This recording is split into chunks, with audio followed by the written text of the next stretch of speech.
Porque você imagina que está todo mundo se preparando para um arrebatamento pré. Aí o arrebatamento pré não acontece. Aí vamos ver, o povo está vendo o templo ser construído, acordos de paz, sacrifícios no templo em Jerusalém. Mas, isso daqui não era para a grande tribulação? O arrebatamento? Não aconteceu. A sua vez de despertar. Você que acompanha esse canal está cansado de tanta censura? O que realmente está por trás do que as pessoas chamam de teoria da conspiração?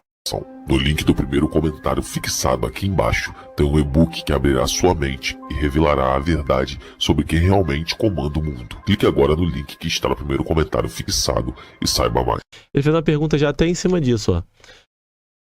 Pergunta se há possibilidade de acontecer falsos arrebatamentos na grande tribulação. Tendo em vista a questão de ET e tudo mais, será que isso pode acontecer? Falsos arrebatamentos? Nunca tinha parado para pensar dessa maneira. Pois é como a gente falou aqui. De fato, um arrebatamento, segundo o nosso entendimento, o entendimento judaico, isso não vai acontecer pré. Arrebatamento um dia vai acontecer, lá no final da tribulação, não pré. Né? Agora, acontecer falsos arrebatamentos, pessoas serem abduzidas, pessoas sumirem, né? Tudo isso pode acontecer. Tudo isso pode acontecer. Agora, a gente só precisa entender que existe uma coisa que vai acontecer no fim dos dias, que é claro que não tem como bater o martelo, que eu vou mencionar aqui, é a segunda carta de Rav Shaul, de Paulo, aos Tessalonicenses, no capítulo 2, se não me engano, sim, que ele vai falar sobre a manifestação do antimachia, do anticristo. Ele vai falar que Deus vai enviar para a humanidade a operação do erro. Olha isso aqui, operação do erro. Porque não deram crédito à verdade, por isso Deus lhes enviará a operação do erro para que creiam na mentira, porque não tiveram prazer na verdade. Aí pergunta assim, o que é a operação do erro? Que virá sobre a humanidade com a permissão divina. De fato, é como se fosse uma certa punição para aqueles que não quiseram dar ouvido à verdade. Ora, então a operação do erro seria uma marca da besta? Ela pode ser a operação do erro? Pode. Pode ser apenas uma ideia, uma mentira, seja, uma manifestação de alguma coisa? Pode. Só que aquilo não configura a verdade espiritual, e sim uma mentira. E as pessoas vão acreditar nessa mentira. Então, a questão é de que Paulo está falando? Será que ele está falando de alguma coisa que vai acontecer no meio da humanidade e que isso vai parecer vir de Deus e não é? Né? A própria marca da besta vai parecer ser uma coisa boa e não é? Ou seja, ou uma manifestação espiritual de alguma coisa que vai parecer ser bom e não é? Então, a gente precisa sempre ter a nossa mente voltada para as possibilidades, não excluir as possibilidades. Então, sim, um falso arrebatamento pode ser. Né? Então, eu acredito que as possibilidades ela tem que estar na mesa para as pessoas entenderem. É o que eu sempre falo sobre o arrebatamento da igreja pré. Tá? Então, assim, todo meio pentecostal e neopentecostal, principalmente, defende arduamente um arrebatamento pré, porque foram ensinados a vida inteira isso. Quando você pega as referências, volto a dizer, aqui já estou dando a nossa interpretação, elas não têm contexto, elas não se sustentam. Mas ok, vamos deixar isso aqui no cantinho. Eu acho que pelo menos os pastores, os teólogos, eles deveriam colocar as possibilidades na mesa para o povo. Sabe, olha, existe essa ideia de um arrebatamento pré, né? Então, Yeshua pode vir antes da tribulação, mas também pode acontecer dele não vir. Ele pode vir no meio, ele pode vir no final. O que isso provocaria nas pessoas? Provocaria nas pessoas um sentimento de preparação. Porque você imagina que está todo mundo se preparando para um arrebatamento pré. Aí o arrebatamento pré não acontece. Aí vamos ver, o povo está vendo o templo ser construído, acordos de paz, sacrifícios no templo em Jerusalém. Mas, isso daqui não era para a grande tribulação? O arrebatamento? Não aconteceu. E agora? Responde aí, pastor. Responde aí, ô teólogo. Vai ter resposta. Não seria melhor? O pior não é esse. O pior é as pessoas perderem a fé por isso. Poxa, a vida inteira eu fui ensinado errado, então o que resta para mim? Porque ninguém quer ficar para a tribulação, na verdade. Ninguém quer. Falar que vai ficar na tribulação é o fim.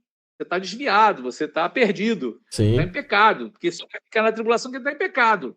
Porque ninguém quer ficar na tribulação. Todo mundo quer ir no arrebatamento da igreja. Todo mundo quer ir para as bodas do Cordeiro. Quero falar das bodas do Cordeiro. O que é bodas do Cordeiro? O que é bodas? Não é um casamento? Sim. Ok. Esse casamento não é ali no princípio da tribulação, nem no meio, ou nem antes da tribulação. As bodas é no final.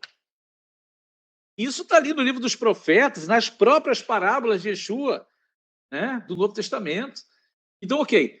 Então, as pessoas elas não pensam numa possibilidade de se preparar para as coisas que virão. E virão. E virão, queridos.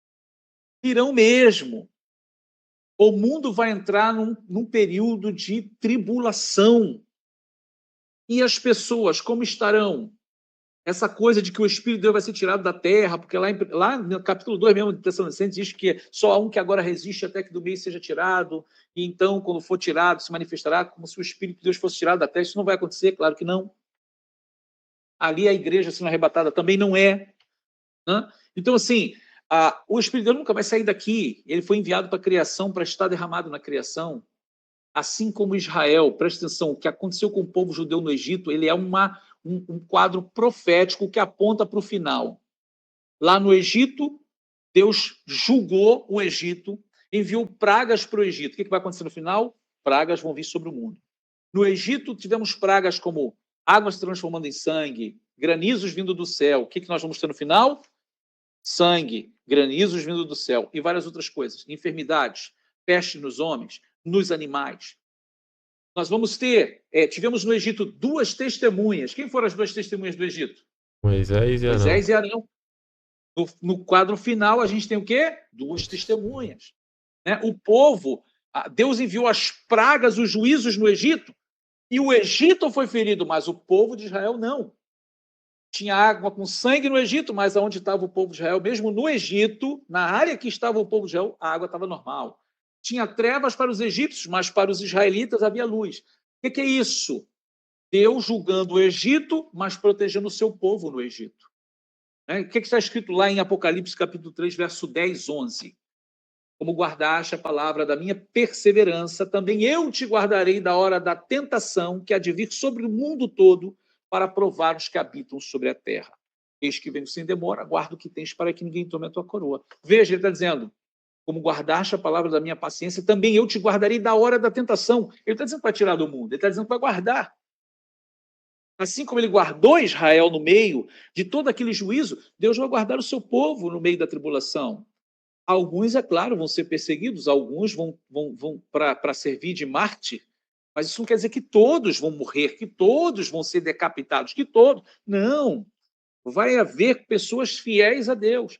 Então, voltando ao ponto, só para a gente fechar essa parte do arrebatamento, eu acho que os teólogos poderiam pelo menos dizer assim, olha, se não aconteceu o arrebatamento pré, você precisa estar preparado para entrar nesse período. E como é que você se prepara?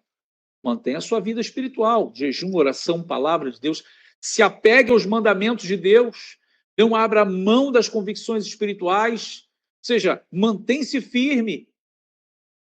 Mas agora você imagina uma população de crente que está esperando o arrebatamento. Esse arrebatamento não acontecendo. O que vai acontecer com todos esses crentes?